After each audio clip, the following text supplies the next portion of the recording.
Good day, kids. How's it going out there in the Fear Fishing YouTube land? First off, before we get this webcast fired up, we're going to talk about the great sponsors we have here at Fear Fishing. First off, we're starting out with James Braden Ford. You can check them out online. This is where I got my brand new F-150, and I will tell you, it is one of the best decisions I've ever made. Amazing dealership, amazing people. Call my friend Craig Richardson in sales at James Braden Ford. Tell him that Ian West and Fear Fishing sent you, and they will give you one amazing deal on a brand new F-150. And don't forget, if you're looking for a family car for the family, they'll sell you one of those too. The greatest scent in fishing, let me tell you, Liquid Mayhem has done the job for me this year on the FLW Tour and the rest of the tournaments I'm fishing. Liquid Mayhem is going to play a huge part in my success. So when those fish won't bite, Liquid Mayhem it up. Craw garlic is my favorite, just for in case anybody knows. Hey, there's my buddy Mike. He rocks Liquid Mayhem as well. Liquid Mayhem is going to make it amazingly easy for you to get your hands on this. Use discount code FearFishing and get 15% off all online orders. R&J Tire, Pickering, Ontario. If you live in the GTA and you need yourself some new tires or anything awesome for your vehicle, call my friends at R&J Tire. Ian Kelly at 905-420-3686. Amazing. And finally, but not least, our friends at MTL Tackle Pro, your Canadian online fishing superstore. And let me tell you, if you're an American friend, with the exchange rate, things on here are practically free. I'm not joking. What is it? Anybody in the house know what the exchange rate is right now? 71 cents? No, sure. A little bit. Okay, sounds good. And our friends, we have a new discount code for all our weekly listeners. Go to mtltacklepro.com and use discount code FF10. I repeat, FF10. The code has changed. Okay, kids, we're firing this webcast up. Stay tuned. It'll be like 2 seconds, and we are going to do this.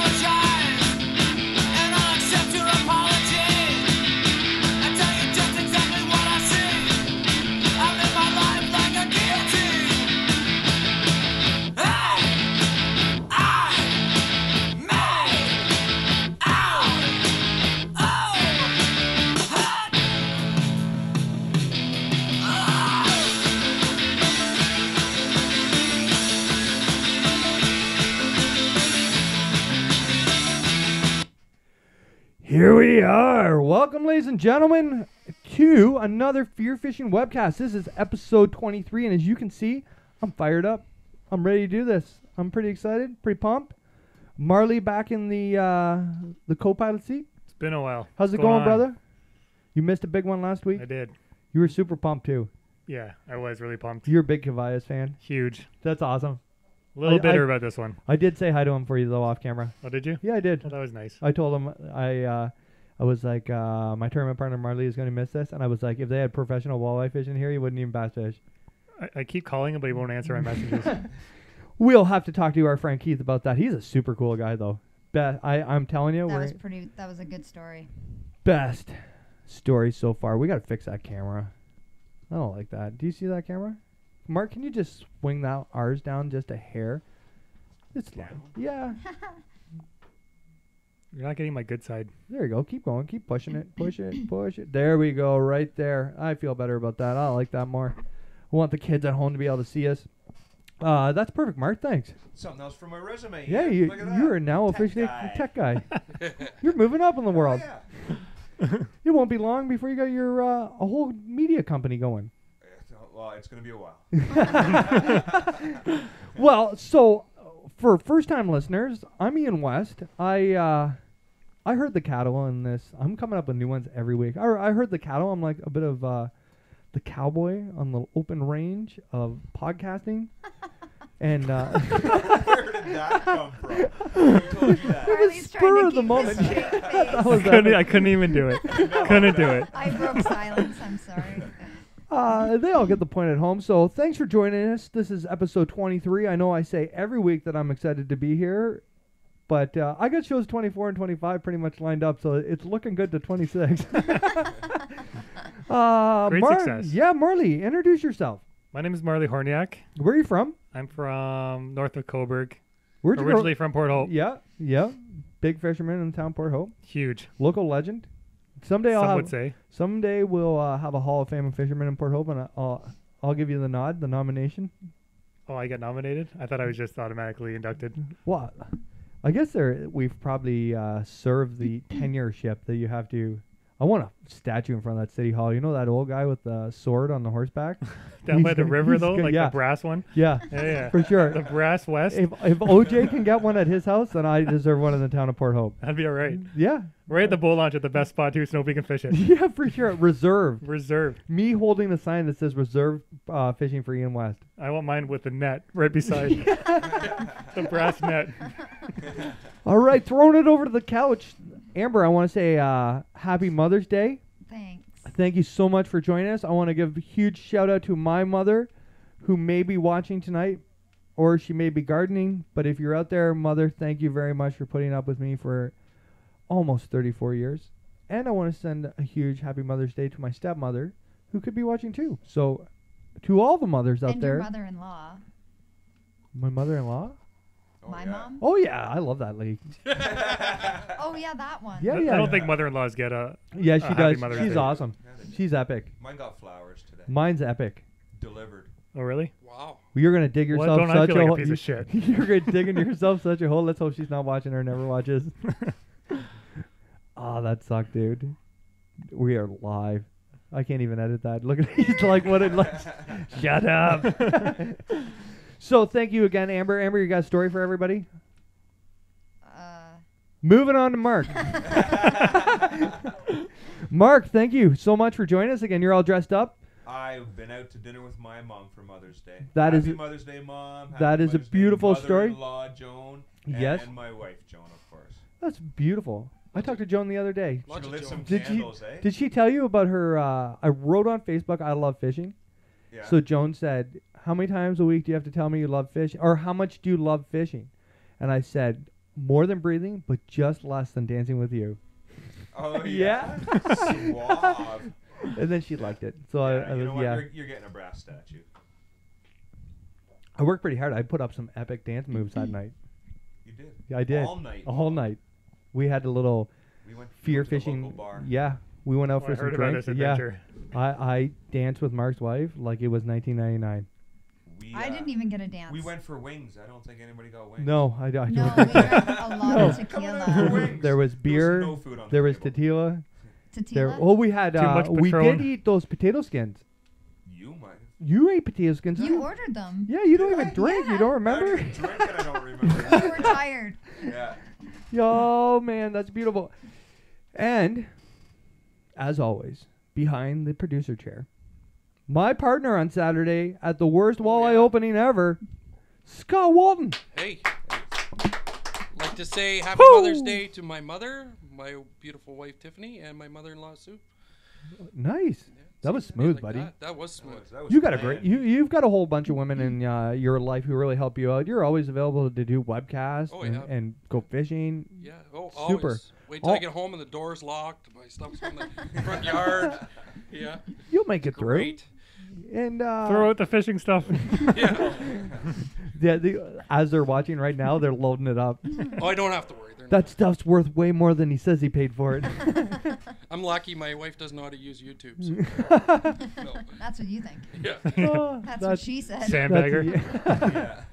So speaking of this, we went to the Bay of Quinte on the weekend, Scott and I, Rich and his father, and I caught the biggest perch in my life. Yeah, I was big. It was huge.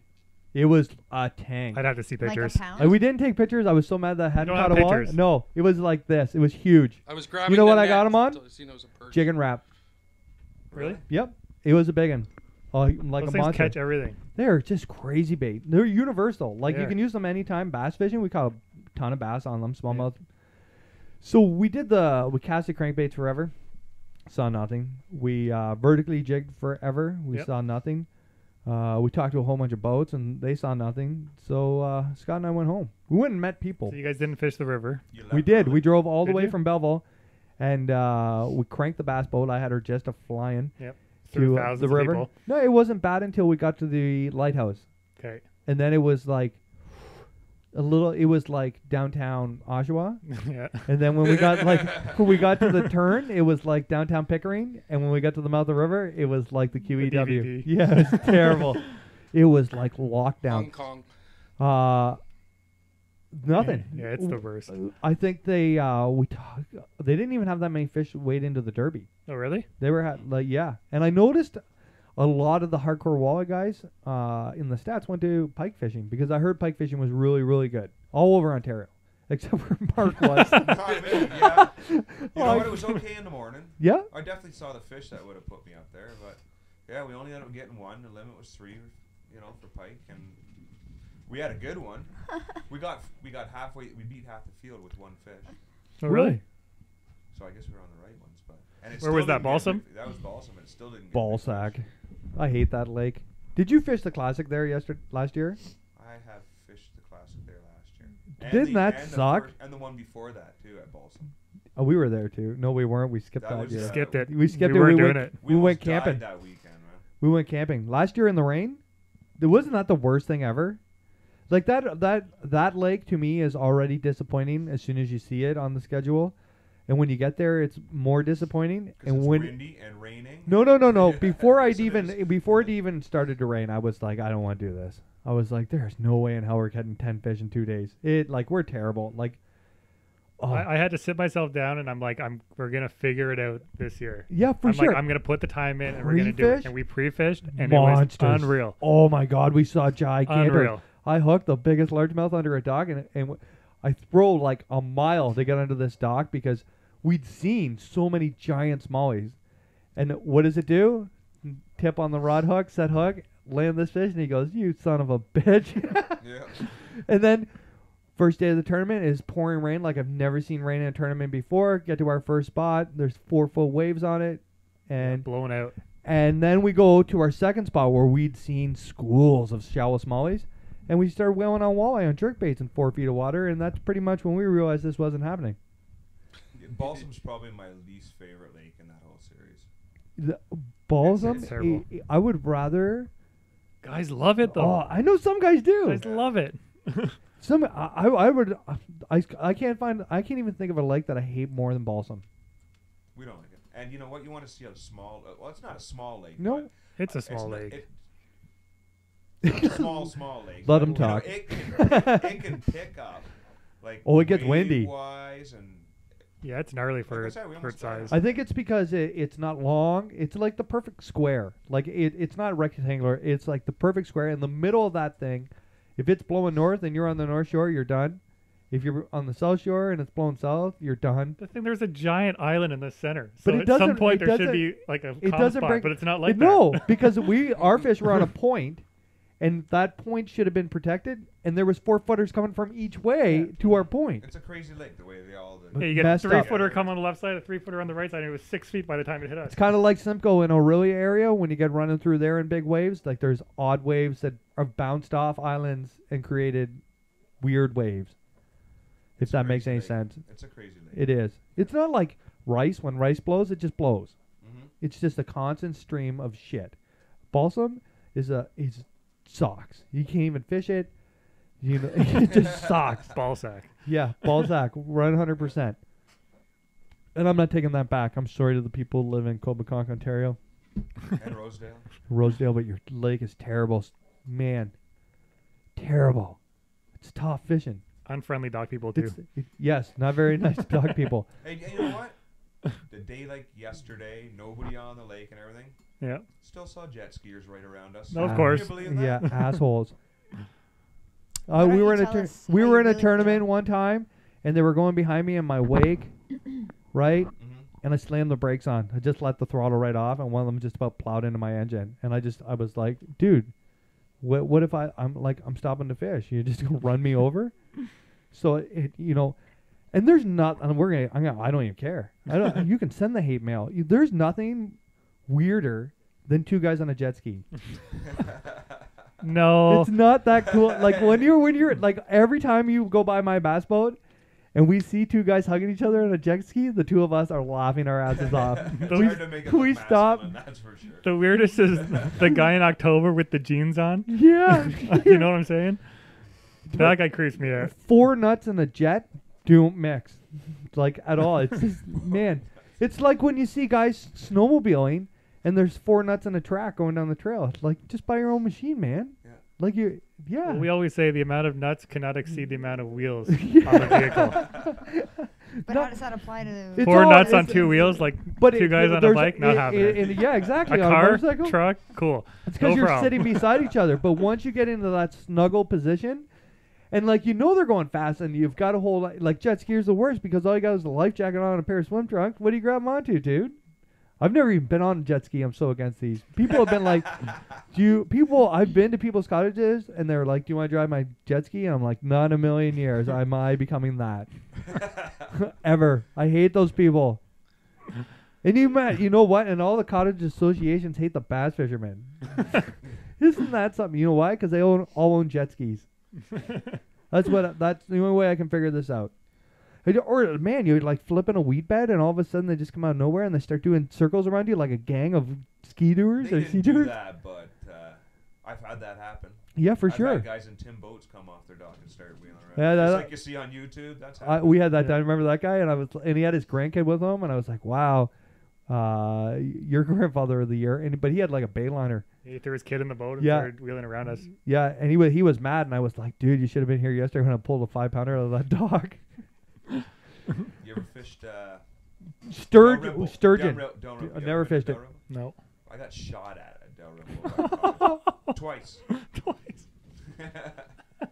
I will tell you that in my experience, the nicest lake, Sturgeon, for people. Yep. Awesome people on Lake Sturgeon. Mhm. Scugog, other than J-Mac, nice people on that body of water. J-Mac actually had his kid come out to the dock one time and yell at us. Yeah. Really? Yeah, come run out of the house. Kid runs out. He goes, suck it. Yeah, J-Mac said that? we go No, by. the kid said that. The Oh, kid really? said, yeah. So J-Mac's like in the window of the house, and all I can hear is, get away from my dock. And then I hear, get out there and tell him, get out there and tell him. And this kid must run through the house, out the back door, down to the end of the dock, and J-Mac's in the window going, tell him. And the kid just goes, suck it. That sounds exactly like a little J-Mac, doesn't it? So yeah, that was awesome. That was a new experience. We don't fish that many docks on Rice Lake, so I don't even know how the people are out there. We never had any run-ins. Remember that guy we called 3 fish on one dock, and he was like cool about it. Yeah, It's fine. and he had like a nice dock, like 2 nice boats, nice pontoon, great big setup, and he watched us whaling Senkos under there, and he was like, just keep going. There's more under there. And we're like, all right. Tink, tink, tink. He's like, no, it's cool. Keep going. Get it under there. The big ones are in the back. Yeah. So He that was was really pretty. cool. Yeah, he was really cool. Did you get him? Yeah, we did. We called 3 fish in the last 15 minutes of the tournament. And On we one dock. on Yeah. one dock. And the first fish, like textbook, fired under there. And watch your line come shooting out, Yeah, which yeah. means there's more in there.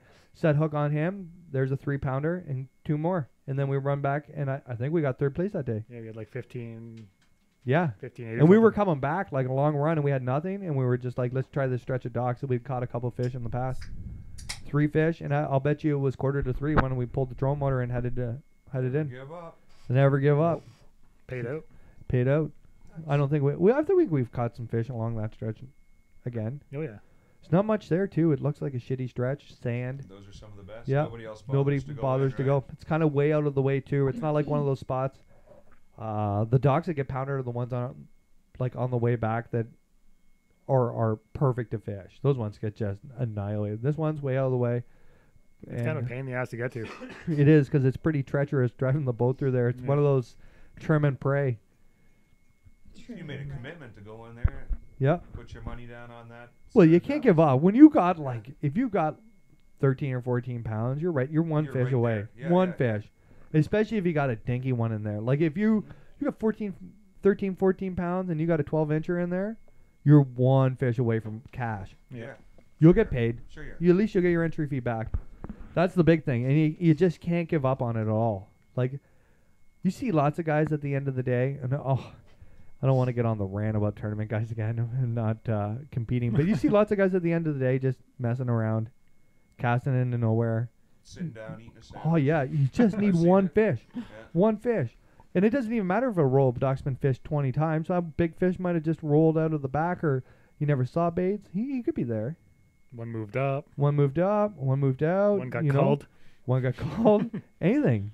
And it's that commitment, right? If you're losing, this is going back. You remember that year that the Leafs almost put the Bruins out of the playoffs? Sure did. When there was like 10 minutes left, and I was texting people being like, bitches. They gave up a 3-goal lead in 10 minutes. And you know what? I watched Yeah, it was.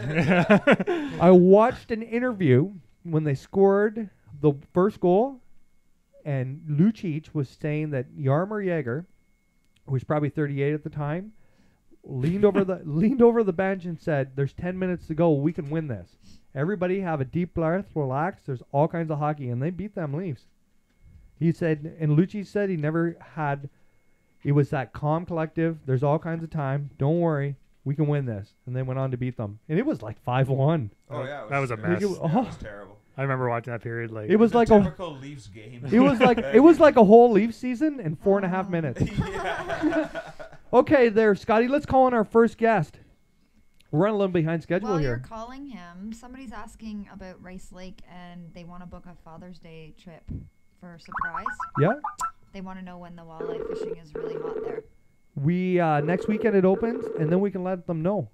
Tell them to message me on social media, and next week it's good all the way until bass opens. Yeah, pretty much till that water hits 70. Good day, sir. Ian, how are you doing? Good, my man. How are you?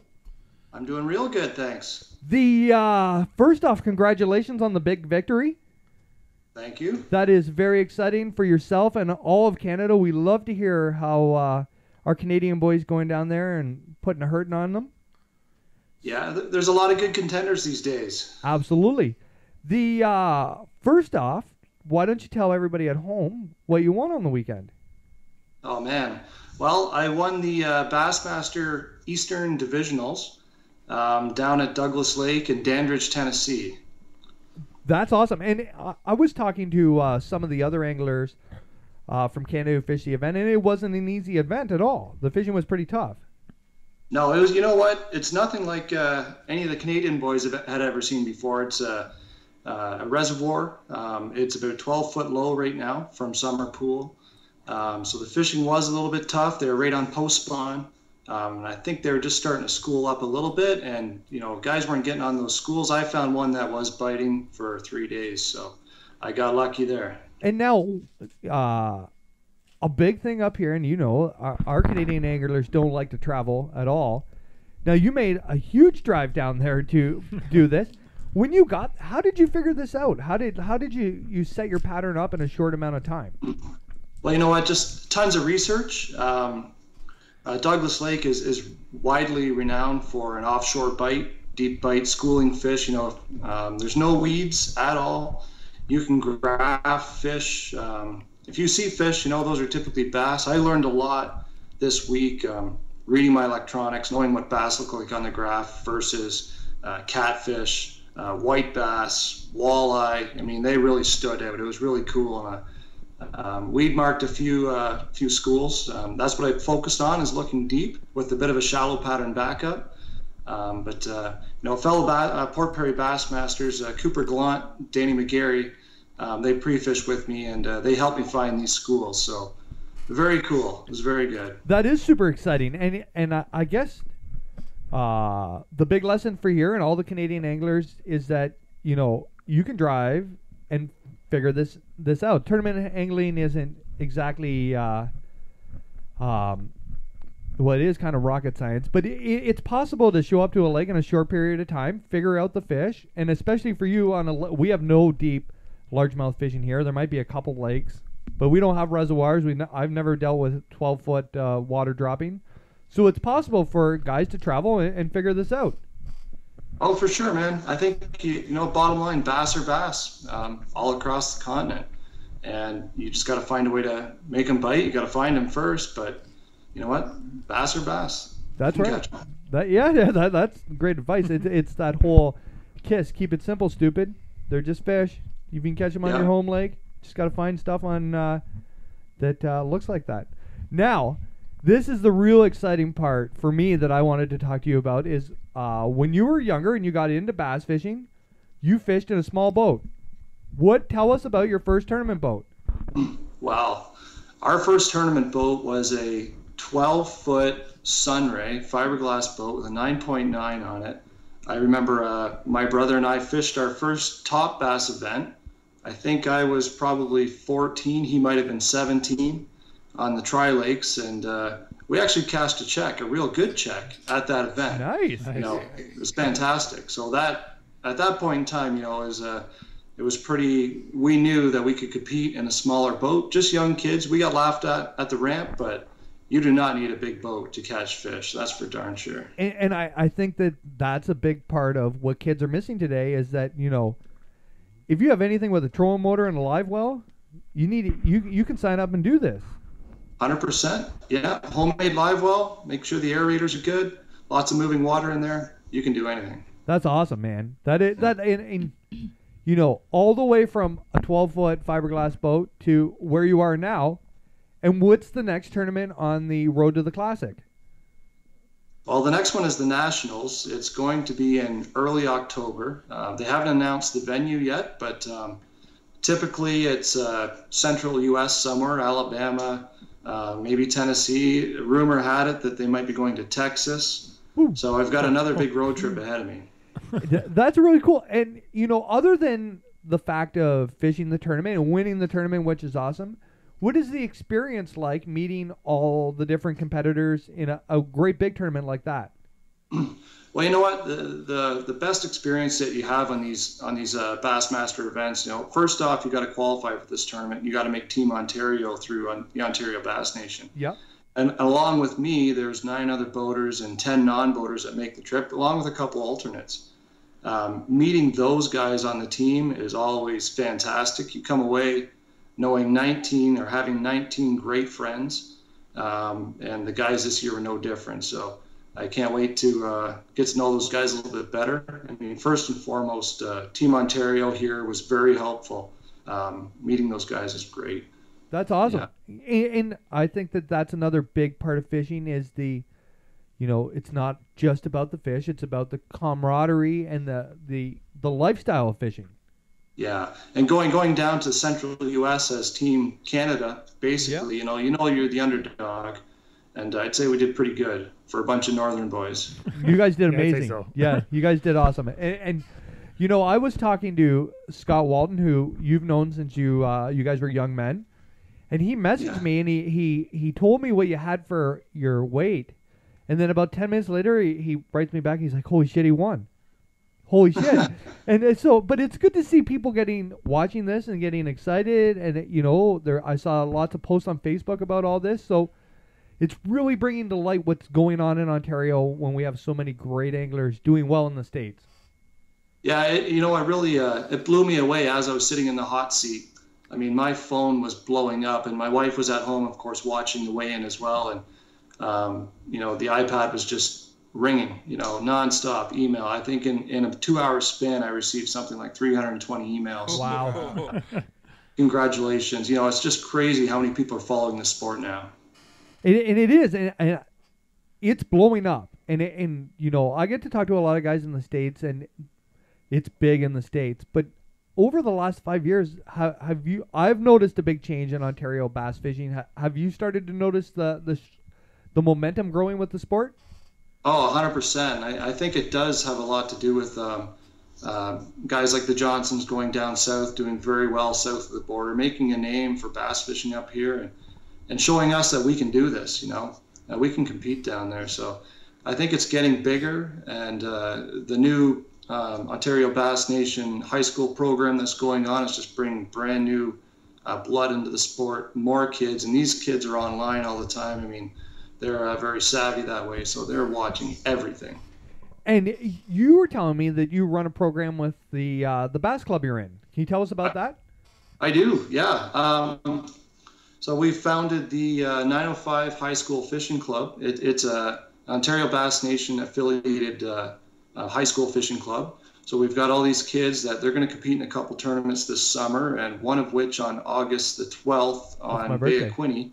The winning team from there travels down south, so they're going to go down and do the same thing I do, but at a high school level. That's really cool. That is very exciting. And you know, I had told you before that I knew of 2 classes now in Ontario that have full-on fishing classes, stuff like that you're running with young people, and this is the future of fishing. Oh man, and these kids are so keen. I mean, they just soak it up. I mean, they're going to be kicking our butts in no time. You just know they are. Lots of them are already kicking my butt. Yeah. Don't worry, they text me after fishing tournaments and let me know how well they did. Hey, case in point, like Cooper Gallant, Danny McGarry, 2 high school kids. They were in the high school program last year. They qualified as seniors, and they both fished this event. Cooper was in the top 3 for Ontario. Danny had a couple tough draws, but man, these guys are good sticks. That they are. I know Cooper. Yeah. I met him. Actually, when I just said that I got a text telling me how they did, that was Cooper asking me how I was doing yesterday when I was on the lake. Oh, sucks. They and kids are right into the social media, and you can learn more from YouTube about fishing than we ever could when we were younger. What do you think the few? How do we get that average kid who isn't already into it? How do we get him into a high school program or hooked on fishing? What are your thoughts on that? You know what, the high school program that we've got is it's reaching pretty deep. I mean, we've got kids from all around Durham region in this program. To me, this is a fantastic way to get them started. I mean, we're going to get them out in the boats hopefully twice this summer. Not a lot, you know, but into a tournament format. And these kids are just ready to go. I mean, they're out there shopping for tackle all the time. I mean, they're going to grow the sport for us big time. And that's a big part of it. As soon as I think that you just got to go once, and if you hook a big bass, or even if you have a good experience bass fishing, that's when they get hooked. And you know, this is amazing for all the young people at home to hear that you started out in a 12-foot rink tank of a boat, and you can make it. It's going to take time, and it's going to take hard work, but you know, you can. This is the path that people need to see. 100%. Yeah, just get on the water. It doesn't matter what you're in. That's right. And, you know, I'm pretty pumped. I'm hoping that this summer on all the tournaments that I get to fish in Ontario, because I'm going to fish a pile of them, that I see young guys out there and, you know, they shouldn't be afraid to approach other anglers too.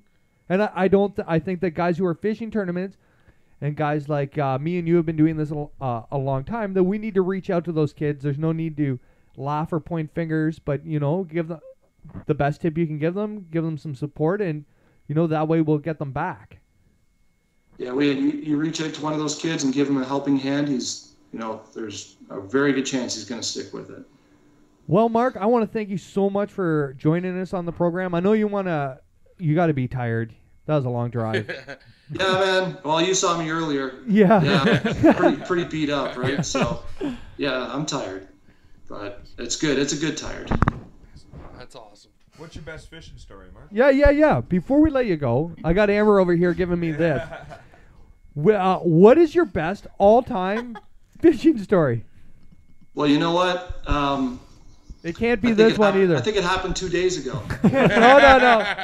No. Last week we had Keith Cavallas tell us about getting a hook stuck in his ass and having to jump off the seat. So you got to come up with a better one than that. No pressure. No pressure. Hey, you know what? There's probably somebody watching online. I know Scotty knows them. Fishing when younger, when I was a kid, you know, we were just getting on the water. We were in a paddle boat, fishing with Mark Everton, of course. I Scotty seen Mark today. I was talking to Mark today. Did you? Okay, well, this is a good one. You know, we were just getting into bait casters, and we started muskie fishing out of the paddle boat, of course, right? Good idea. Lots of trebles, big baits. Crow Lake, I bet. But anyways, Mark reels back and smokes a spinnerbait off my head. Giant muskie bucktail. Crow Lake and Marmora, and of course, you know, it's lodged in there. We were trying to pull it out, just kids, right? We want to keep fishing, but no, we had to go into Campbellford Hospital. His dad had to drive us in, and you know, that spinnerbait to date is still on the the fishing lure wall of fame in the Campbellford Hospital. So That's that was awesome. pretty good. That's a good one. Times. I think that everybody's fish has got one of those terms. Marley whaled me on the back of the head with a crankbait last year in the first cast of a tournament. Cut me. My hat still got bloodstains on it. I ended up in the Trenton Hospital fishing with Devin, Mark's brother. Oh, Got a hook stuck in my finger. it's those Everton boys, eh? Yeah, it must be. Yeah. Well, thank you so much, and again, congratulations, Mark. I hope to see you Thanks, man. while we're out fishing tournaments this summer, and we can talk more about this. Yeah, I hope to see you guys. Thank Yeah. you so much for joining us. Anytime, man. Talk Thanks, to you Mark. soon. Congrats. Congratulations. Thanks. Bye. Bye now. That's super cool. Can you imagine how excited he must be? Incredibly. He's exhausted. He's exhausted. When we talked to him He's high before, right now yeah, on, like he's like, on that. He's adrenaline. running on the adrenaline. Scotty, where did when you talked to him? Sorry, scratching. He's scratching and he's running the mouse. Where was he when we contacted him yesterday after he won? Where was he at? I'm not sure where He was he was on his way home. Though. He would he drove And he all was night. exhausted, I could Yeah, tell. he was like That's crazy. He's like, And no, then I'll do the show, no problem. yeah, no problem. Like, I'll do a show. He's been fishing for what, a week now? Every Probably. day? Yeah. Like Yeah. with pre-fish and the tournament. Yeah. And then he drove straight home. Then he drove straight home. A 2-day knocks me right out. I wanted to Yeah, take a Well, day off just- after that. Just speaking on Friday night there, I took the family to the drive-in. And for any of you kids listening out there who don't know, that's where you drive your car and sit outside and watch a movie. So I thought, I got home early, and I thought, shit, we'll go to the drive-in, we'll watch Zootopia, and then we'll watch the new Captain America, and I'll get up at 4 in the morning and go walleye fishing. So we took young Ashton, my son, and we watched Zootopia, and by the end And of the it, three dogs. and the 3 dogs, Amber was sleeping, snoring. I was negotiating with Ashton that we needed to go home because Daddy's got a walleye fish in 4 hours. And when I got up in the morning, there was probably there was that adrenaline until about noon. And then I was like, I got to go to bed, dude. I was like, I am not 20 years old anymore. It is You gone. didn't bring any 5-hour energy and cheese curd? No, but What? I did have some Red You Bull. did have a Red Bull, I yeah. did. Okay. Just to hold it together. But it is tough. I can't imagine how 5 days and then I can do 5 days of fishing and then a 20-minute drive home or a couple-hour drive home. But I'm sure he drove 12 hours through the 12 night. hours, I would think, yeah. I could probably fish 5 days, but if it was sunny and hot, Oh, it'd be 2 days. Well, when we went up to the FLW last year, I was spooked by it when I got there. I slept for 18 hours when I left the Classic on Ballsack and drove right there. Should have skipped and then balls out. fished. You were there for 5 or 6 days. I was there 7 days. Yeah. I fished 7 days. I fished Wow. 5 days Exhausted. getting ready for the Classic on Balsam, Mhm. the 2-day Classic.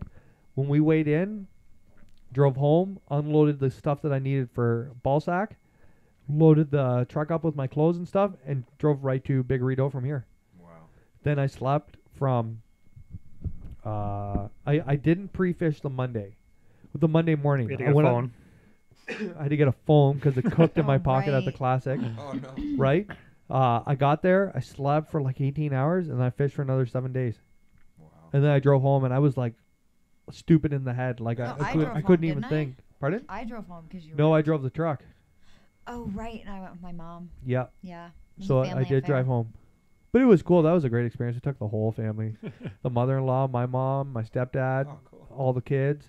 5 days in the cottage. It was Emma's birthday weekend. Emma's birthday weekend. First birthday ever. No, she was fun. No, she took her friend with her too. They were kayaking and fishing off the dock. They had a great time. They're coming to Tri-Lakes. The whole family's coming to Tri-Lakes. Whoop whoop. I'll come see you. Yeah, we'll be around. My old man will be there. There's a fishing derby for kids. There is a fishing Oh, derby 12 for o'clock kids. on Saturday. I'll go get beat by some kids. Maybe I won't. Reno. Maybe I won't fish a tournament It's only anymore, up and I'll till just win the 12 derby. years With the derby. Reno's running it. Yeah, you Oh, could is show he? up, Mark. My kid will show you how to get it done. He's a pretty handy stick for 4. Not bad at all. Bring Cooper. Bring Cooper. Rich just messaged us. Sorry, all I couldn't make it with a frowny face. We miss you. Yeah, we miss you. Don't worry, It's I too can bad smell you you, couldn't Rich. Yeah. That's gross. What does it smell like, Marley? Smells like rich. That was a little much. Oh, shoot. All right. Well, let's have ourselves a 5-minute break here. And when we're back, we'll do a little more small talk. And then we'll have the one and only Mr. Walleye, Ted Takasaki. You said it right. What the I know. I got heck? a name right. I know. Whoa. I've been watching the guy on TV since 1986. Whoop, whoop. We'll catch you in a minute, guys. Get a beer and grab some popcorn. Popcorn.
right. It's just after 9 a.m. The water's really clear up here in the upper stretches of the Caney, so we're gonna head to another creek. We're gonna try Coburg. Hopefully there's not a lot of people. We did hook some fish here, so just let the adventure continue.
back.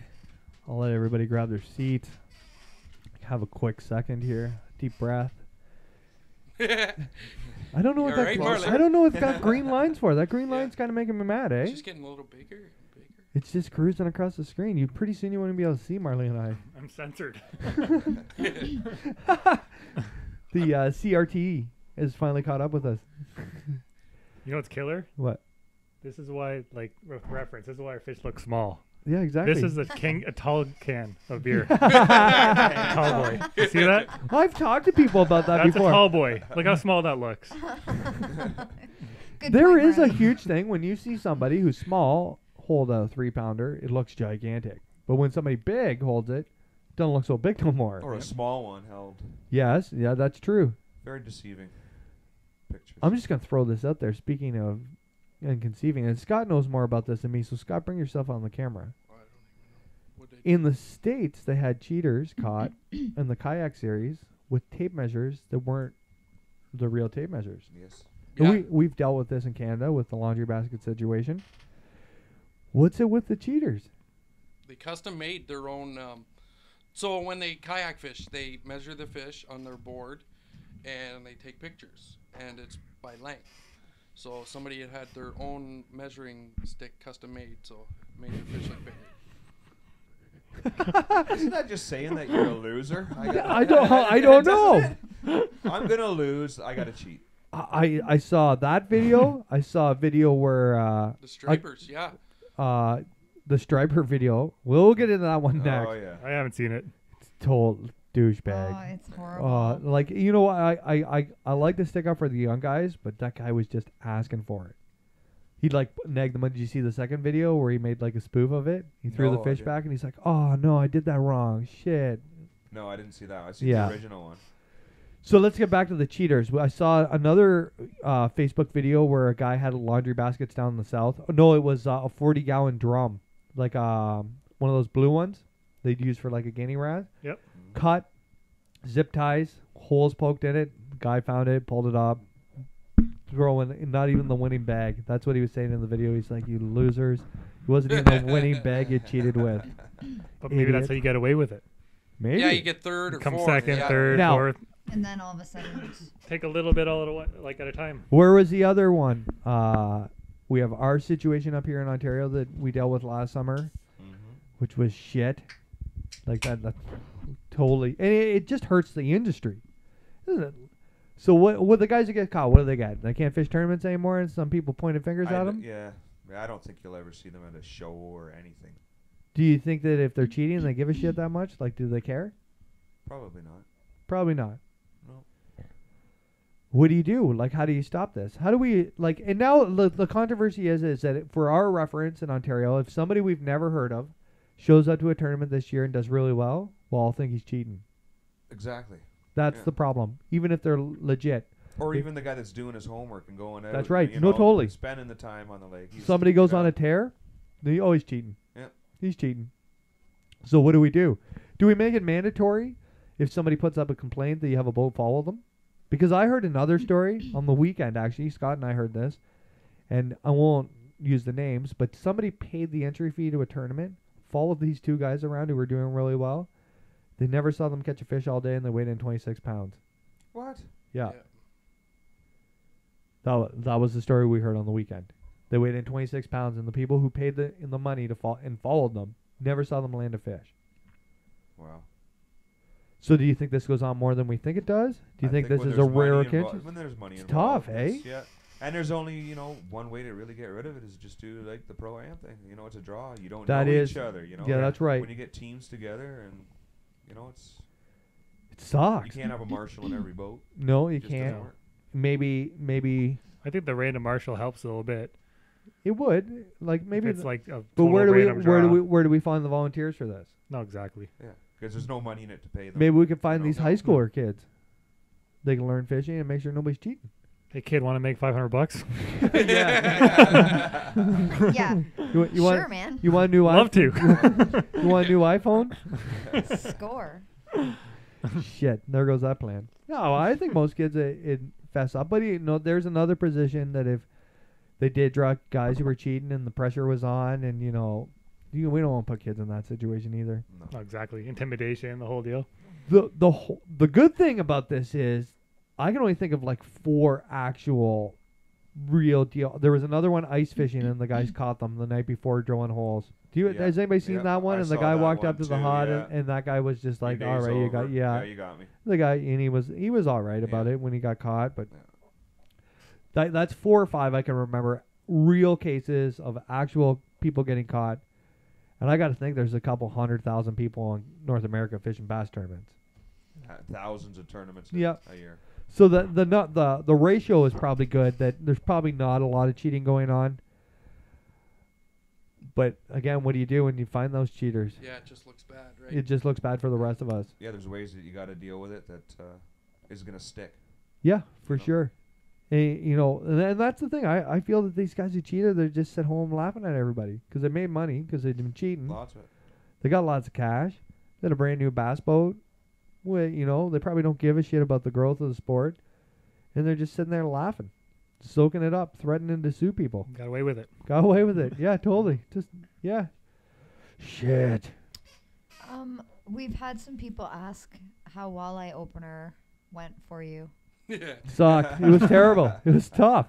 Hey, you know what? We talked to a gentleman on the bay who lives on the bay. He caught 1 fish. He's a local. He does really well.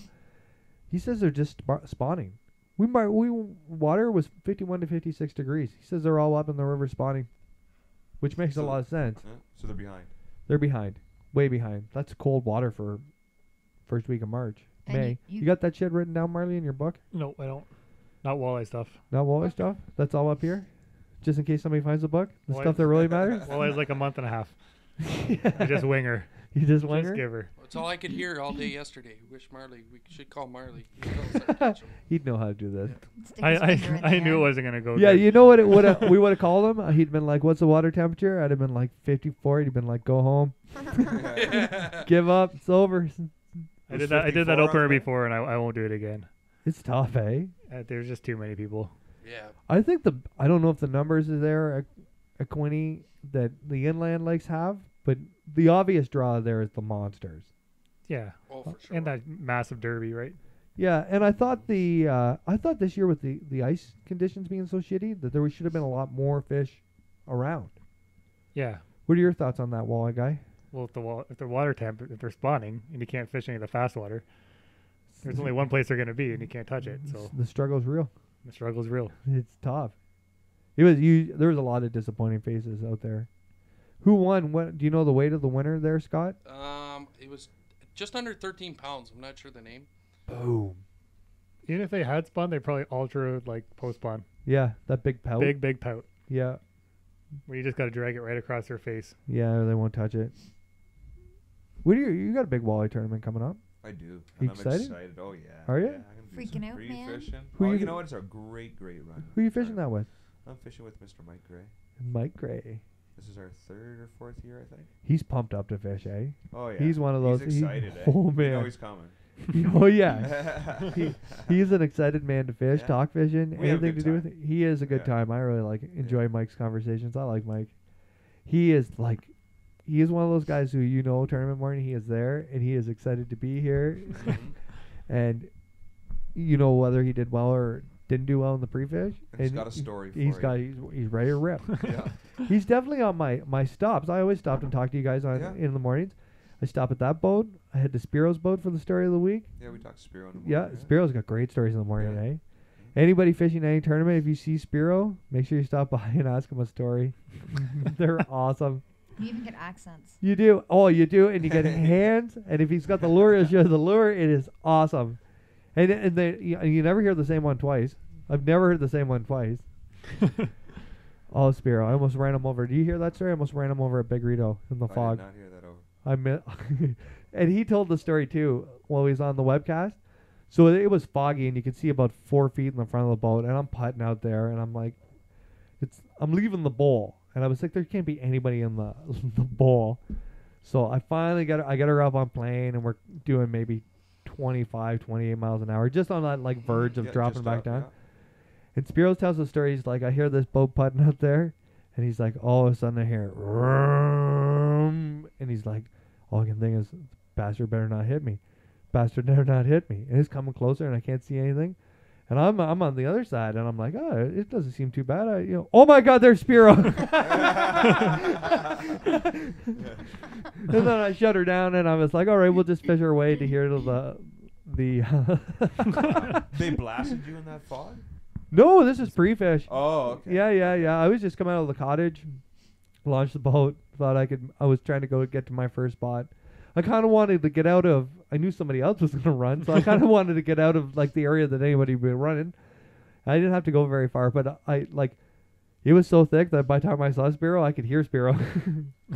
I pre-fished for pigeon. I launched at Gannon's Narrows Marina there, and I started going out. Yep. Couldn't see. I shouldn't even have went out, but I did. I was going up towards Bob Cajun. And I lost all power on my boat. My motor was still going. I had no graph, no nothing. Nice. Couldn't see anything. I could hear boats in the background. Oh, it was terrible. And you don't. That's not You a know lake what? to be running on, like blind. I had one of those battery switch off things. It was so corroded where the fuse was.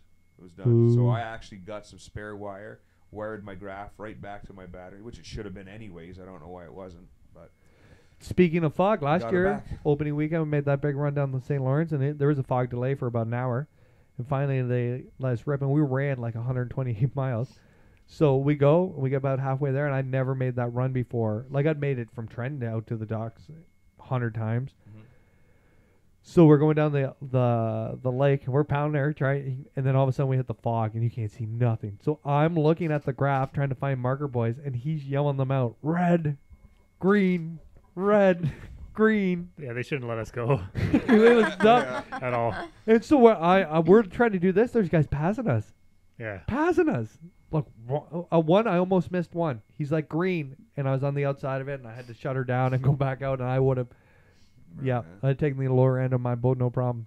The very first tournament I ever fished was Second Sucks, Yeah. like a little local derby. Yeah. And I was in the 14-footer 9.9, right? Homemade live well, no fish finders, nothing. And the fog was so bad, I was trying to go to like the east side of the lake. Yeah. Right. I ended up on the west side, and I was like, I can't even run in this anymore. Right. So Yeah. I'm like, let's just start fishing. So I started fishing. I got a 7.9 walleye on like my third cast. No way. Threw it in the thing, waded in. Right on Big that point? fish. Yeah, right on the point. Yeah, I know what you're talking about. I heard that story. Yeah. That was the dock we went by last year, and the guys were taking the pictures. Remember we stopped? We were fishing docks Yeah. in the tournament, and the guys were taking pictures, dumping Oh, their yeah. catch. So we're like, what are they doing taking pictures here? That's where we go there, and there's topless chick. No way. And they're taking pictures of their bass with her in the background. All tatted up, the whole 9 yards. It was great. Nice. So on that note, let's call in Mr. Ted Takasaki. If you guys got questions or comments, make sure you jump in there, boys. But yeah, so fog's a tough one. And it sucks though when you're It's waiting for a scary. fog delay though. You're like, oh, let's just go. Till you get out there, you're like, we shouldn't have went. Yeah. I don't want to go. Why did they let us go? Mommy, This is crazy. call my mom. It's been that's the hard part when you're like, oh, I want to go, let's go. You're killing my time. The fish are gonna bite. It makes it for some dramatic waiting. I'm already like fired up. Luke Villeneuve has asked where he can buy hats and shirts. If you go to fearfishing.com and at the top there in the different options for pages, there is the Fear Fishing store. You can go there and pick up your hats. We're just having some technical difficulties. There we go. Oh yeah, blame it on me. It's just connecting. McCall Angling has asked if ever take the trip down and fish the Detroit River during the walleye spring run. We actually have. Yeah. So we, when we were younger men, we bought our licenses at midnight, and then we got in the truck at your parents' house. Yep. Drove all the way, and you know the funny thing is, you know how in our part of Ontario, every mile and a half there's an exit off the 401. Yeah. Well, we got past. We kept not getting gas, right? So we get past London, not London, London. Yeah. And we kind of assumed that it was just going to be like that the whole way. Well, they turned into like 40 minutes, half an hour. So we had the empty light on. Well, here we go. I'll get back to this. Remind me. G'day, sir. How's it going? There he is. Good, my man. How are you? Good. All right. You like showing us that nice hat. That I'm like. Yeah. How are you today, It's all sir? about that, you know. Yeah, everything. A good making of a fisherman is a good hat. I gotta get this position. So, all right. Not I'm a ready to problem. go. You're ready to rock? Yeah. How are you today? How's things going? Going just great. You know, I mean, got the boat ready to go.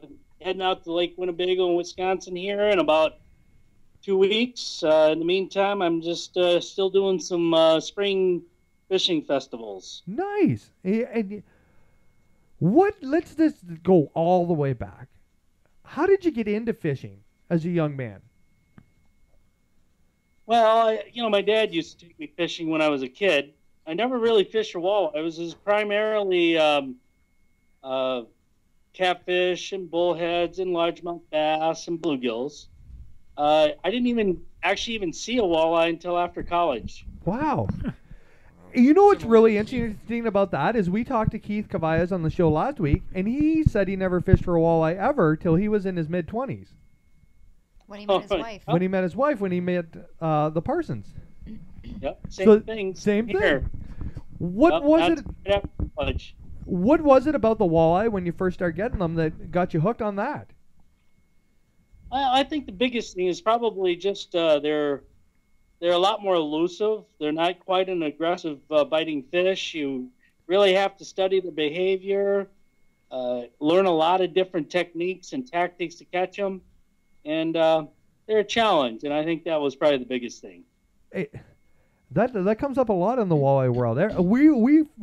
We live right near the Bay of Quinte. We live about half an hour away from the bay, and we have some gigantic walleye. But we're bass fishermen. But walleye fishing's tough. We just spent opening weekend. They're still spawning here, so it was about the worst opener you could ever imagine. Walleye fishing is a lot harder than bass fishing, and there's a lot of people going to be mad at me about this. Well, I just think that as a species, bass are a little bit more aggressive than walleyes are. Yeah. And that's the biggest difference. Now, you've been not only an angler for many years, but you've been in the business side of fishing. How did you get into making a career of fishing? Well, I think the first thing was one of the first few tournaments I fished. My partner and I, we were fishing team tournaments at the beginning. And my partner and I did very well. We qualified for the championship. When they wheeled the boat around in this arena and about 3,000 to 4,000 fans, that's pretty much when I decided I wanted to be a professional fisherman. That's awesome. So from there on, pretty much everything I did was targeted at trying to do it full time. I kept my day job like everybody in the industry kept telling me to do, and every step I made was directed towards trying to do it full time. Now, there's a lot of young people who watch this show, and there's a lot of young people who want to work in the fishing world. What can they do to there's a ton of jobs in the fishing world out there working for companies as you do. What college courses or degrees can help them land jobs in the fishing world? Well, there's two different types of jobs in the fishing industry, I would say. The first part is just in the industry itself, either selling, distributing, working at a tackle manufacturer or boat manufacturer. It's more the supply side of the business. That side of the business, unfortunately, most of those guys don't get to fish a whole lot. Even if they're in the business. You get to talk about fishing a lot, but you don't get to do it a whole lot because they're very, very busy. They're either busy selling or making. The other part of the fishing industry or the fishing business would be on the professional angling side or the promoting or the marketing side. Okay. And from that perspective, you do have, your job is to get out and learn what's going on, the latest trends in tackle, how to catch the fish, etc. And then the job is to how to promote the items that you're fishing with. and market those items for sponsors. So there's two different sides. I'm on the marketing and the promoting side of the business. Okay. These days you work for Lund. What Lund is one of my sponsors, yes. Yes, Lund is a huge up here in Canada. There's probably more Lund boats than there is bass boats all combined. What is the new thing in Lund boats for this year? Well, I'm running their new fiberglass series, which is the Lund 219, which is a 21-foot 9-inch boat. It's a 219 Pro V GL, which GL means glass. Pro V means that it's really a more of a fishing boat. Like it's like a deep V. It's a deep V boat, no doubt. It's rated for 350. I run a Mercury Verado, 350 horse. We have this question last weekend because we talked to Cavallas, and he's running a 350. How fast does this Lund boat go? We're running 250s on our bass boats. How fast does the 350 go? Well, our deep boats are obviously not designed specifically for speed, but 61 to 62 mile an hour is a typical speed range that you can get out of these class boats with the 350. That's a whole lot of moving for they're big boats. They're a big boat. Yeah. They're very, very heavy, and again, they're a deep V boat, which means that they have a lot of freeboard, and they have a very sharp V into the water, so they don't skip across the water like bass boats do. So yeah, it's quite the different design. It's not built for speed. It's built really for handling big water, which walleyes are out in the middle of the lake a lot of times. You're either trolling or working structure. Bass, or at least largemouth bass, are more in the bays and coves and shallow water. Now, you've been doing this a long time. What do you think of the innovations in fishing from when you started to now with electronics and lures? And when you started, did you ever foresee any of this happening? Well, certainly when I started fishing out of a 50-horse tiller.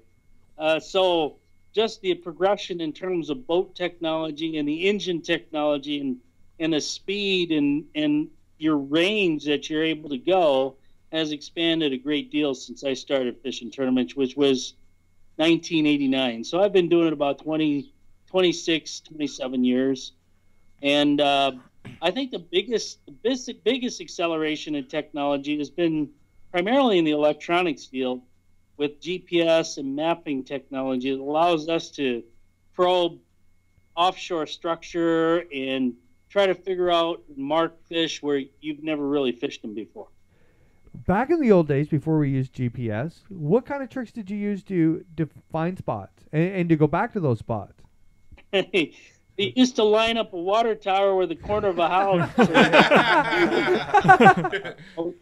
A rock pile was something else, and that's how you triangulated your spots. But, when you're on Lake Erie, 15 miles away from shore, that's pretty tough to do. So, yeah, it was never an easy task to try to find fish out in open water and then return to those same spots. No doubt about that. Loran Sea was probably the only navigation system that we used to use when I started. Huh, that's amazing. It is absolutely amazing when you look at these new fish finders, how much they've advanced. Even I'm 34 years old, and I've been tournament fishing for a good 10 or 11 years. And even in that short period of time, it's amazing how much it's changed. No doubt about that. It's phenomenal, the electronics we've got today. You combine that with the trolling motor technology. I run Humminbird Helix units, and then I connect those to the Minn Kota Altera, which the Altera is an auto-stow, auto-deploy trolling motor. So you hit a button, it deploys, it's connected to my electronics. I'm able to control and go wherever I want to from my console, and truly phenomenal technology. You combine that with the mapping, you're able to go right along a brake line and just have the trolling motor do it for you. Now, we know about you up here in Canada from being on the Real Fishing Show with Mr. Babazumi, who we've had on the webcast. How did you meet Bob? How did we saw you for years and years and years, and we watched all the programs. How did you meet Bob? How did you get hooked up with Bob all those years ago? Well, to tell you, the fishing industry is a pretty small industry. Certainly within the promotional market, there's only a few key guys that pretty much all know each other to a certain degree. I was the president of Lindy Fish and Tackle for 10 years, and in that course of time, I certainly met a lot of the key influential promoters and marketers within the business, and Bob is certainly one of them. And then, we have a common background to a certain degree in that our nationalities or our ethnicity, ethnicity is one more time. It's pretty similar in that we both have Japanese ancestry. So yeah, it was a pretty natural fit, and Bob and I get along real well. We've done seminars together. We have a lot of fun, and that's really the key, in this business is to have a lot of fun. And I think just to circle back to that original question you asked, how do you prepare? How does somebody prepare to be a professional fisherman? I think the biggest challenge is, you have to be not only a communicator, you also have to be a marketer and a good businessman, because everybody's a good fisherman. There's a lot of good fishermen, but not everybody can be a good fisherman and a good business person as well as a communicator. That's some excellent advice. That's the big part of it too. And even doing the webcast, we reach out to a lot of anglers who can't talk on the show. Well, no doubt about that. And then today, professional anglers who want to garner sponsors and to market products and to make a living in this business as a professional fisherman, you have a lot more opportunities than I did when I first started. Yes. The social media environment has exploded since in just the last 5 to 10 years.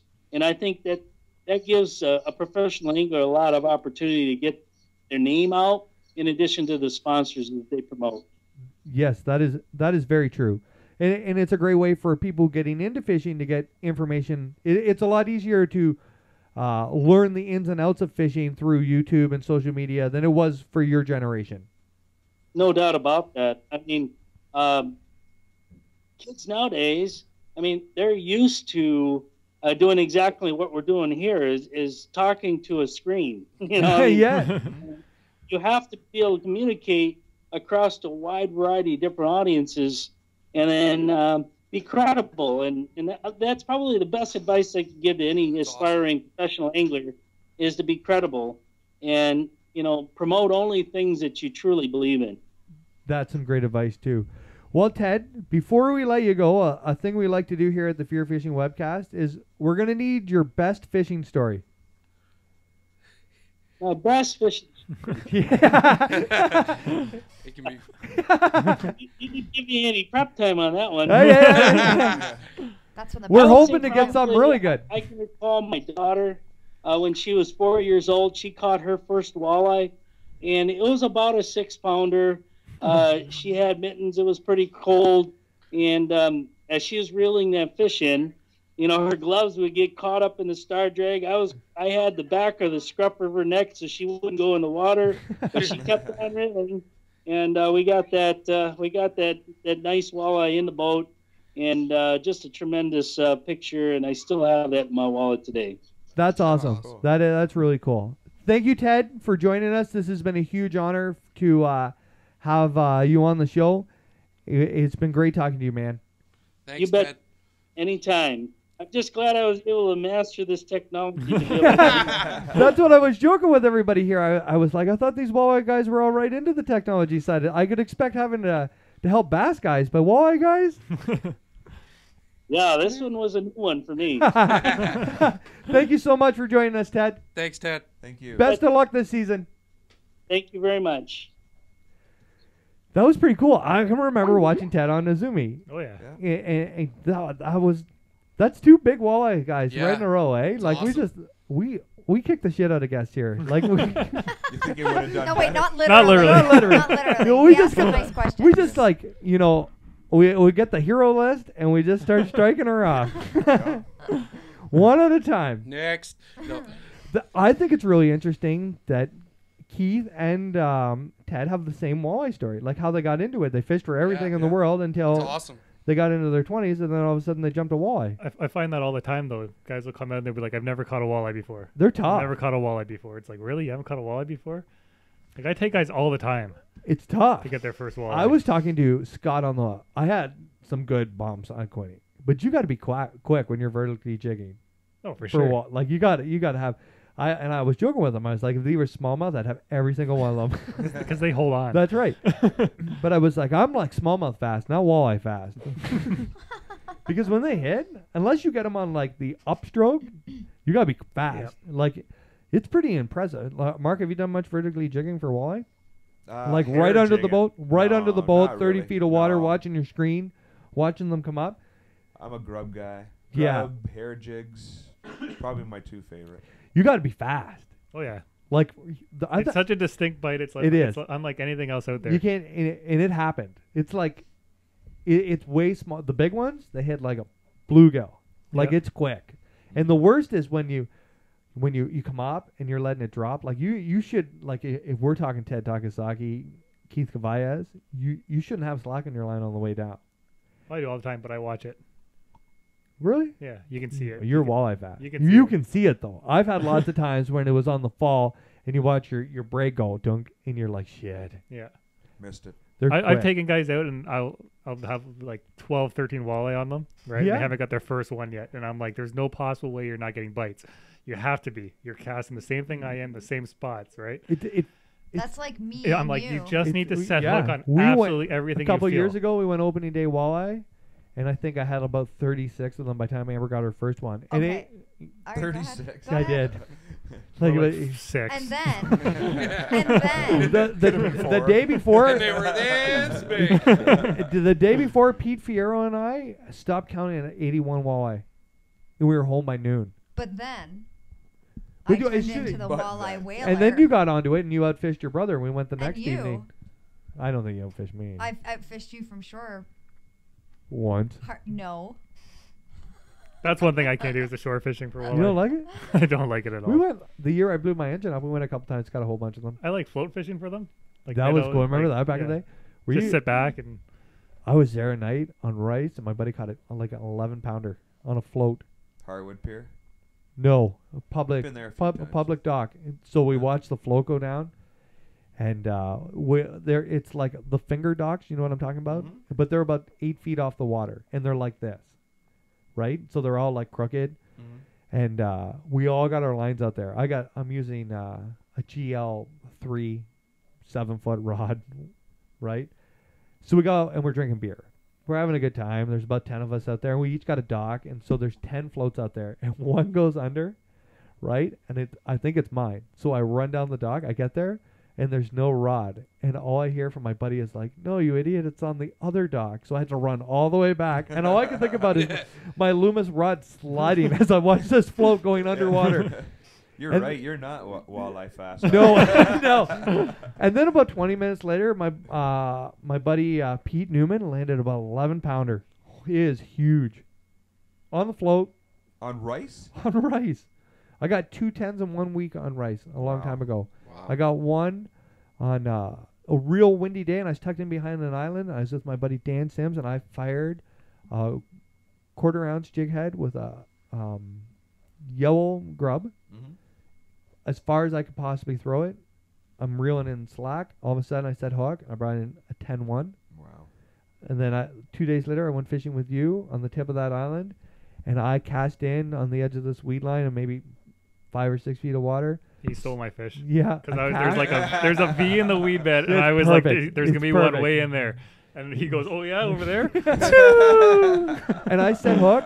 As soon as I hit the water, oh, there he is. I set hook, and I thought it was a carp because the way it went into the grass, or a muskie, because it wasn't like, it didn't head shake or anything. It just started screaming in the shallow weeds. Get her up, and it was over 10. It is a cow. Yeah.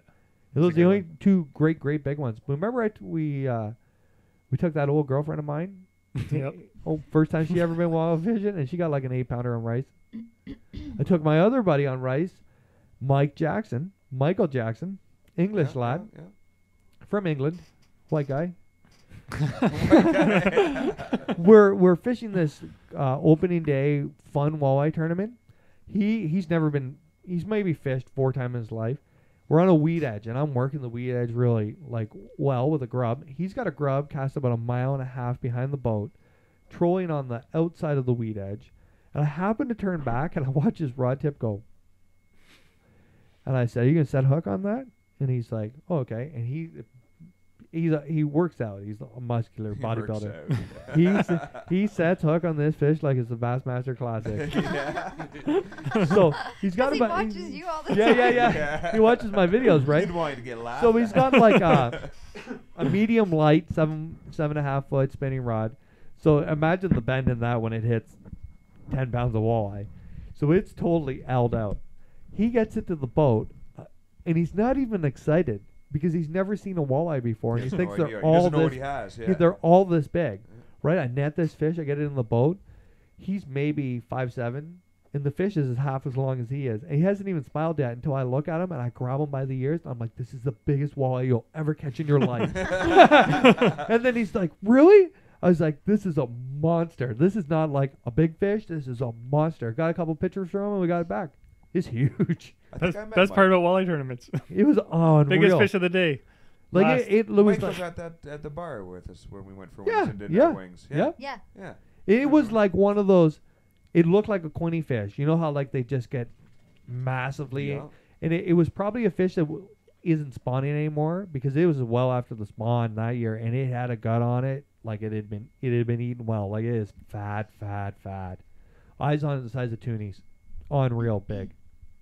Really cool story too. I'll never forget that. He wasn't even like smiling. He's just like bringing it in. No big deal.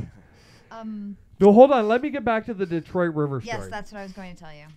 So, we're driving. It's probably 4 a.m. We think there's an exit coming until the gas light comes on. It's pitch black on. We got probably 100 liters of gas on the boat. And Marley, the whiz kid, I got him outside trying to figure out how to get it from the boat to the truck. So he gets in the truck. He's like, "I got nothing." He's like, if we're going to suck it out of there and spit it into the gas tank, that's about the only option we have. So we're pulled over and we make a decision. Are we either going to run out of gas on the 401 where there's possibly a car or two going to pass, or are we going to get off the highway and try to find a town? So I look in the distance, like the horizon, and there's lights of a town. So I'm like, we're going to the town. We get off the 401. We start driving, and I'm driving an old pickup truck, a V8 with a little Lund on it. Actually, it was a Lund. It was. Yeah. That was a good boat. Great boat. We're going into town. It's kind of downhill, so I'm not giving her. It's a great boat. We get into town. There's lights, right? And then I start thinking there's never going to be a 24-hour gas station in the middle of nowhere. We roll. There's a red light happens. I run the red light because we are now. I know we've traveled 40 kilometers on an empty tank of gas. There's stoplights on the right-hand side of the road. There's a 7-Eleven with a gas station. I just turn it, and she runs out of gas, and we roll into the gas bar, and it's dead. Wow. Stores open, fill her up, head to the Detroit River. You know the only thing I caught that day? A boot. Oh my God, I was guessing. A boot. Caught a boot. The funny thing about the Detroit River is, in a certain wind, 90% of the river will be mud. You know he told us this. Nobody told us this. No. Not That even. just shows you when you go fishing, catching fish is just the bonus. You're gonna have an It was a adventure. great time. So you're gonna have a story at the end. No, of no, it. we got more So stories. So have you ever been to the Detroit River? I've driven past it really quick with the doors locked. Yeah. Yeah. So this is great. We got a picture. I got a picture of me jigging walleye outside of the Joe Louis Arena, right? That was pretty cool. There's about 20 feet of clear water on the whole river. There, One when stretch. you're going jigging and you line up, basically you line up and everybody drifts down the river jigging. So you get to go through different neighborhoods. The downtown area is either really nice or it's an abandoned parking lot. There's American Coast Guard going up and down, and there's I remember on the Coast Guard board there's a guy at the front of the boat strapped to a pole with like a harness on and an M16. What? I'm not shitting you. Right? So we're right downtown, we're drifting along, and there's an abandoned lot where there used to be maybe a skyscraper or something. Escalade pulls up. through the thing. It's got 20-inch spinners on it, right? And I'm like, oh shit, they're gonna dump a body in the river. So I'm like, Marley, back it up a bit, right? And we're watching, and these two gentlemen, dressed in, you know, leather, like baggy leather clothes, and they got like Timberlands on, jump out of the video. They got gold chains. They look pretty like some tough men. They jump out of about an $80,000 car, and I'm like, they're going to open that trunk and throw the body in this river, and we're going to be witnesses. You know what they did? They popped it open, grabbed a couple fishing rods, started casting, and I was like, yeah, it was awesome. Right on. And I was like, this is amazing. Totally different, though. Like, if you go to Detroit, even Detroit's like a rough part of town, American flag every 5 feet. You go to the Canadian side, you wouldn't even know it's Canada. Yeah. It's weird. Even when you're coming down the St. Lawrence on the south side of Wolf Island, there's like one stretch there where you go into like the United States. It's pretty bare the whole way until you make that right-hand turn because it's the quickest way to our spot, and then all of a sudden it's American flags everywhere, like you've entered America. It's like crazy, like nothing on our side, and on their side, America. Way more patriotic yeah, than we are. for sure. Yeah. It's absolutely pretty crazy. But the Detroit River. Never caught a walleye there. Got a boot. Had a great time. Remember on the way back, we were one of us to drive for the other, and the other one would sleep, and then we'd switch, and we did all the way home. I had to stop driving because I was going to fall asleep. Yeah, but we left the night before. We left at like midnight, fished all day, and then drove home. And it took like 9 hours to get home because the traffic started in about London. No. Yeah. So one of us would sleep, and then we'd switch spots, pull over. It's a boring drive. Oh, that was a long one. It was a long one. I wouldn't go again unless somebody was going to guide me. I'd go again, but I have a better idea of what to do now. Remember, like we got down there and we totally had the wrong gear. We didn't research this at all. You need like 1 ounce jigs. 1 ounce jigs, and you need like jig worms. like a 5-inch power minnow, like worm. It's crazy. You got anything else out there, Am? Yeah. Aiden Lorette is asking for your top 3 favorite drop shot baits. Ooh. My first one is going to be now, and this is going to be a little weird, but it'd have to be the Bitsy Tube by Strike King. Really? I do like the New Age Lures, Canadian company. They make, I can't think of the name of it, but they make Rummager. They make a great drop shot bait. And my third one, I got a lot of slammers. I caught a lot of fish in my life on slammers. The OG slammers. Yeah, the originals. We got some like originals, like some of the first ones ever poured by Mark Cavanaugh. Those long ones? Yeah, what are they called? Dingers? Darter. Darter were. The ones that he poured himself. Remember the time? Out of the mold. Yeah, I was throwing those yesterday. Yeah, we have like the. I was desperation. I probably still have a couple thousand of like the first year Mark came out with that bait. Yeah. Yep. I remember buying them in Ziplocs before we had packaging. And great. It's actually a really good bait. The dart worm, we caught some big fish, some big largemouth on dart worms. There was like the Grand Slammer, that blue color. Yep. Unreal. Yeah, it was really good, eh? Unreal color. Like the smoke ones. Oh yeah, for sure. Yeah, we used to they're such good baits, and you can catch a lot of fish on them. That Mark would give us like 500 of some color, and we would just use those to pre-fish no matter where we went. We would just use that color because we had so many. Yeah. And then just dial it in from there. Yeah, for sure. And then by tournament day, we'd be like, okay, we're going to use this one. And then, But we always had like this mass load of like smoke with purple. Yeah. And we'd be like, we'll use smoke with purple till. But purple smoke was good. Yeah. Roadkill perch. Yeah. Was an excellent. Simcoe Craw. Yeah. Simcoe Craw's another good one. Simcoe Craw killer color. Yeah. But it would be like before we pre-fished, we were so worried about running out of them. We'd open like every box we have with slammers, and we'd be like, which one do we have the most of? And that's what we'll pre-fish with. Gluing them back together. Yeah, lighter. So yeah, those would be my choices. Do we have any more questions, Sam? Or is it dried up out there? Well, somebody was just asking. Oh no, I already went through that one. Gulp minnows are always good too. Yeah. Yeah, gulp minnows work good for vertically jigging. If you want to replace the minnow out of your, like buying minnows is expensive. Oh, sure it is. Those ones you buy in the tub. Yeah. Smelt. I like smelt. And then the middle color, 3-inch. Killer part for me is maintenance on those things. On what? On gulp minnows. You put it on, then you put your rod on the deck, and then you go to use it. You're like, come on. Yeah, we're talking about cut the thing off. The bolt cutters out to get it off. I wonder what that stuff's made out of. Any ideas? Probably real minnow. blended into fish shapes. It's supposed to be. It's like the chicken It's supposed to be McNugget. biodegradable, but I All can't. right. They're supposed to be biodegradable, but I can't see it.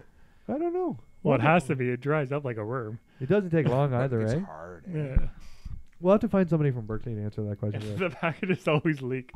Lucas yeah. was commenting. Lucas My boat Camp. stinks with that stuff. Oh, gulp? Is that what you're talking about? Yeah. Oh. I've had You two. like of- reach in, you're just like, Smells, How many Yeah. taco bags have you had to throw away? 'cause The you're like, word, no. You know how many times that I've left that in for the winter, and then the plastic Expands. broke, cracks. and then in the spring it has like two. Oh Oh. man, horrid. Lucas Kemp is commenting on Scott's tan. Right on. Nice. You might have the first fish tan on Ontario. He's been on a lot though. Yeah. This is the second Are you time. falling asleep back there? No, not yet. Okay, are we good? Do we got everybody's questions? Yes. Okay. Well, thanks for joining me again, guys. That was another killer Pleasure. show. I had a great time. Yeah. It's fun. It's always fun. You bring a lot of maturity to this webcast, Mark. Jeez. I knew I wasn't going to get away with it. When's the old joke coming? We talked about that. When did we guy. talk about that? Where were we driving to? And I was like, it's kind of good to have an old guy on the show. And Amber was like, yeah, it really fits in. You And guys were talking about we it. were like, he really brings up the maturity level in the show. It's Where are we driving he brings to? credibility to us. I'm here for safety. I don't want your kids Safety making first. any bad decisions. Moderation is the key. What would Mark do? That's right. So he shows up, and I have a list of everything that I'd like to talk about, and Mark crosses it all out, and he's like, okay, you're good.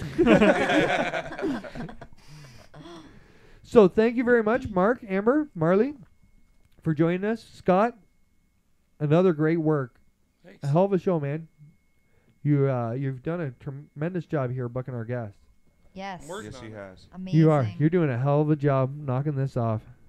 It's lucky we got you before somebody else did. What? There's another webcast? Yeah, there's been a lot of webcasts Oh, coming yeah. up. There has been. I've Has there? listened to 3 or 4 of them. Yeah. Yeah, they've been coming up. It's pretty cool.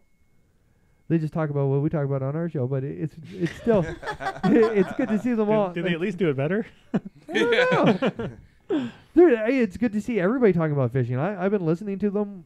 I and don't it- think they eat in the mic like we do. No, They're they're drinking beers. no. I don't think they drink beers. I haven't seen one yet with video. And but they're good. I like listening to them. It's Are good. they- Everybody wants Are to they do a eating podcast. any? Can you get me one of those? How much can you of Thanks. that stuff can you guys possibly eat? I Holy haven't had jumping. one you yet. can't. I love beef look at those. jerky. I probably had 100 of them. Those are the sticks. They're delicious. Here, you want to split? Before I let you go, first I'd like to Sure. thank our Yeah. sponsors, the companies we work with. They're a tremendous help.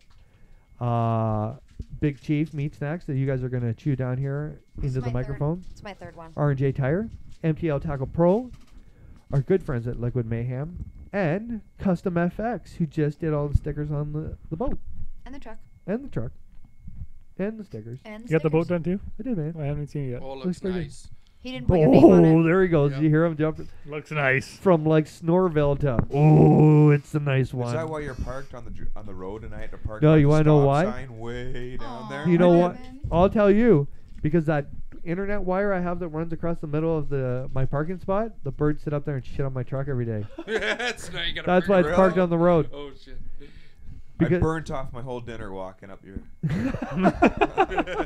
I can afford this. Man, you'd think up here in Canada it'd be snowing and you'd have a dog team with you and it would have been no problem. Uphill. Uphill? Both Oh, ways? here we go. This is the old man talk. In my Uphill, dad's shoes. in my dad's shoes. My sister's skirt. Sister's skirt. What's It's a that kilt. supposed Minus to be? 30. It's a kilt. All right, guys, thank you so much for tuning in. This will be up on YouTube, iTunes, SoundCloud this week. Make sure you get your questions in for episode 24 that's coming up soon. You want to know anything? If there's anything you'd like to hear on the show, make sure you reach us on Facebook, Instagram, whatever you can find us. Ian, how many likes away are you? We are like less than 20. Make So sure you get to the Fear get on Fishing there and Ian like West group. Watch the video at the top of the screen because I'm giving a prize pack away. And as soon as we get to 5,000 likes, and we could probably do that this time this week, and we'll give that away. Lots of stuff. Watch the video. You'll know how to enter the contest, and you'll see what's in the goodie bag. Marley, you can't win. What? Is you guys can't win. I'm unliking. You already ate the I'm meat. unliking. You already ate all the stuff that was in the pack. There's I'm no unliking. more Big Chief in the prize pack. So yeah, make Put sure that you join sweater the back group. in the prize bag. If you there's anything you don't like about the show, I'll give you Rich Farragher's number after this. You can call him and complain.